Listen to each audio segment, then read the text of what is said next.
I'm back with another behind the scenes of LinkedIn. This time I want to show you the newsletter I've set up and I'm running on LinkedIn. Show you some stats, show you how I've set it up. I think it's doing okay for what it is. And there's a lot of questions I have about how the whole thing works. I think it's been a product they built and started, and then I don't think that LinkedIn has touched in months, maybe even a year. But it's there, it's usable, and I'll show you some of the things that it does do and how it gets through to people from what I can see. Okay, so on my profile, I've got it featured here. I actually don't know where else to find it when I'm looking at my profile, but anyway, it's over here. And then from here, you can sort of see some of the stats. These are the newsletters that I've sent out. They're articles. So you know when you actually write and you go here and you hit write an article, it's the same thing.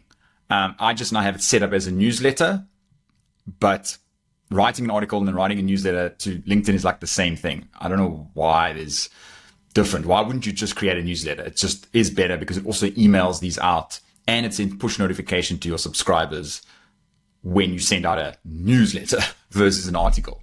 Anyway, so we go back here. Oopsie, one more. And then if we check out the stats, what happened to the stats, man? Just refresh this quick. Oh, here we go, analytics. It's weird. So let's just check. Like I've only had it for a period of time. You can see it sort of started here around June. 575 article views, of almost 600 subscribers. No idea how I get more subscribers. I think you can when you share the newsletter, I think there's a subscribe at the bottom, but there's no like way to push this massively to my people that follow me or connected with me. So, and I actually don't even know when I launched it, how it sent this out to people. I don't know what they looked like. I don't know anything. I think maybe it was a notification to people and some of them just subscribed. But anyway, I'm up to 600 and then quite a decent amount of impressions, engagement, article views, not bad. So some basic, and then my new subscribers, shout out to Shreya, Bradley and Catherine. Love you guys. And I think that's it. And then obviously you can see a new subscriber. So has this had like some like all bumped off on day one when I launched it around the 9th of June. But I still get a few subscribers every single day, even though I'm not like sending out a newsletter. I only send out every 2 weeks. I've sent out 5 so far and I still get subscribers every single day. I don't know if you subscribe if you follow me or connect with me, that means you're automatically subscribed. I don't think that's true, but clearly there's still subscribers every day. So cool, there's that. And then I thought I'd go back here and just show you some stats. I just sent out this one, so 23 minutes ago. So there's no real stats on that one.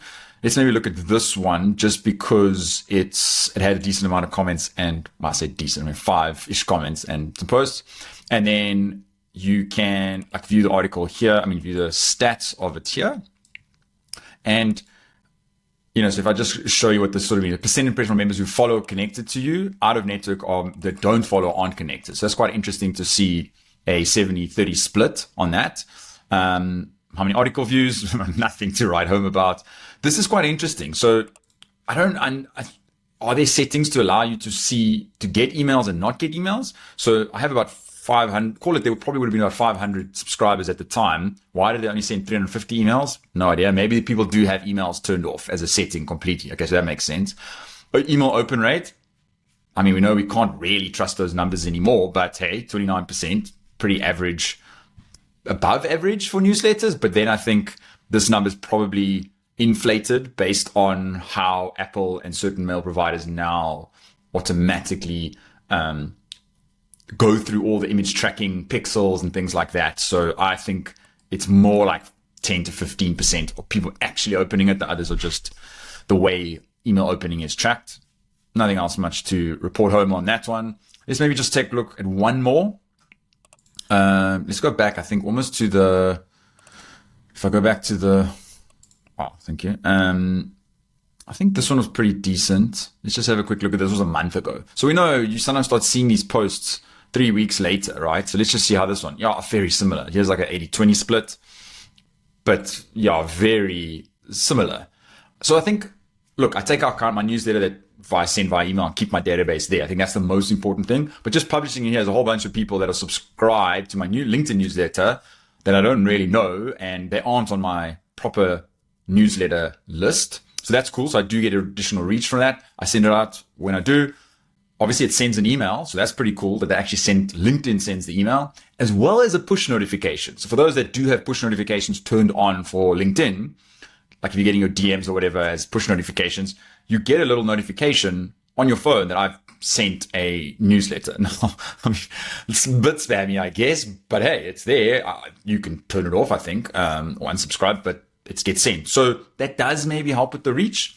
Overall, it's not like this impressive feature of LinkedIn and you must set up a newsletter on LinkedIn and it's going to change your life. It ain't going to do any of those things, but there are definitely maybe a couple of hundred subscribers to my LinkedIn newsletter that don't get my email newsletter.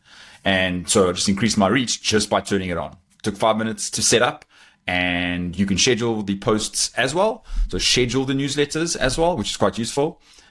And that's really it. Nothing more to it than that. So yeah, I think overall, set one up. What have you got to lose? If you're currently sending a newsletter, just set this one up. But if you're starting a newsletter, don't even come here. Like, start the newsletter, build the newsletter subscriber list with your own, so that you own the list. Right now, I don't own any of these subscribers.